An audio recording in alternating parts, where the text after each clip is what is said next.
Saluti da Heavy Metal Heaven. Oggi abbiamo il piacere di festeggiare il 30° anniversario di un caposaldo splendido e innovativo per il genere Gothic Doom Death Metal.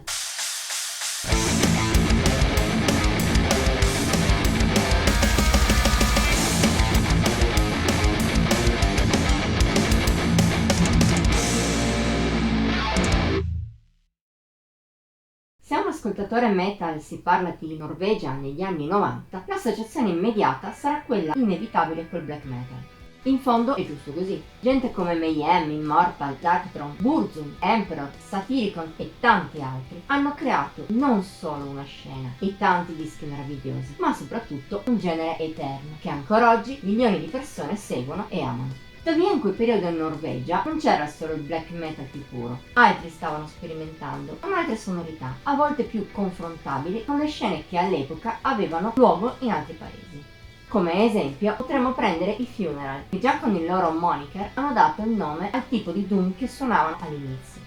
Più in là nel decennio poi, al di là di gruppi che hanno abbandonato il black di Ulver su tutti, altri nomi sono venuti alla luce, a volte destinati al mainstream come i Tristania, altre volte a essere più di culto come i Mother Mortem, oppure gli Ark.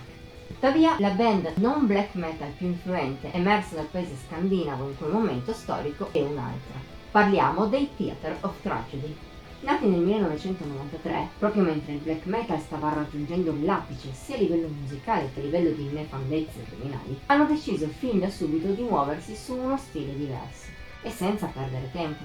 Un paio di demo nel 94, poi l'anno successivo è stata la volta dell'omonimo full length. Uscito il 4 luglio 1995, grazie a Massacre Records, etichetta allora in ascesa che aveva già pubblicato album di Fates Warning, King Diamond e Pretty Mates, si rivela ancora oggi un album storico e influente, in molti modi diversi.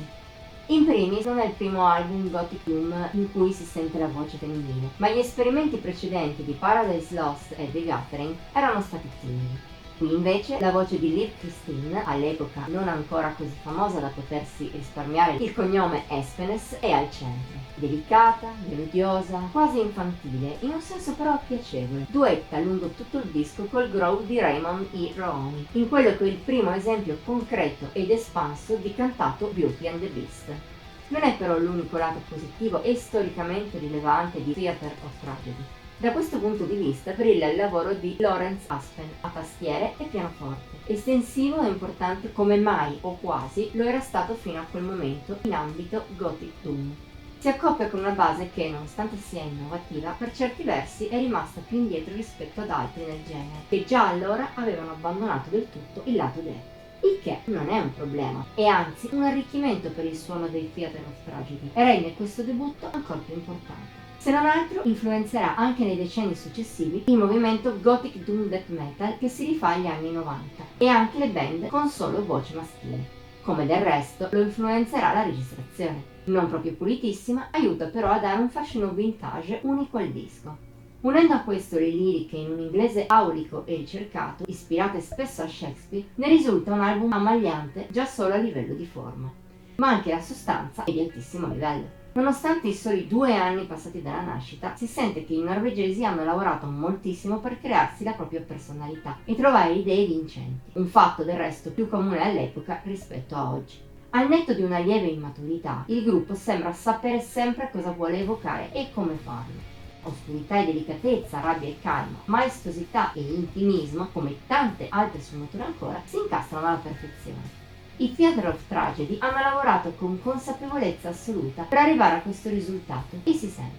Ogni riff, ogni elemento di atmosfera, ogni elemento cantato o suonato hanno il loro perché e si trovano bene dove sono stati messi.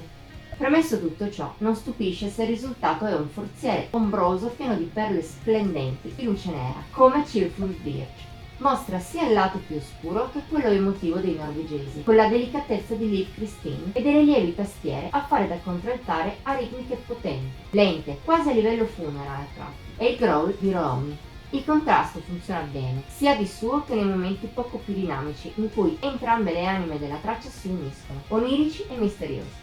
Oppure possiamo citare Do This Word I Beheld No Tongue. non manca della solita base doom, ma ha uno spirito goth più spinto, grazie alle tastiere di Aspen e al suo essere molto spinta in senso atmosferico, grazie ai tanti spazi lievi che si aprono al suo interno. Una menzione non può mancare poi per l'esperimento di A Distance There Is. È un lungo intermezzo mai noioso, nonostante i 9 minuti di durata dominati dal pianoforte e dalla voce di Espens, oltre a qualche effetto sparso e al violoncello, senza alcun elemento metal. Eppure anche così l'atmosfera è unica, eccezionale, meravigliosa e avvolge dall'inizio alla fine.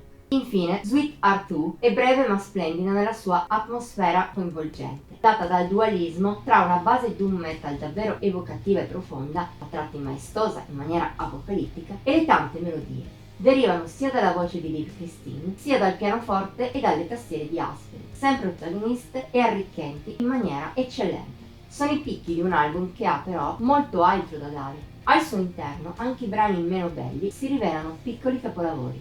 Si può citare per esempio la opener a Hamlet for a Slothful Vassal, che pur con la sua base semplice, arricchita da una bella frazione di Death Doom centrale, riesce a colpire con gran forza. Oppure Mire.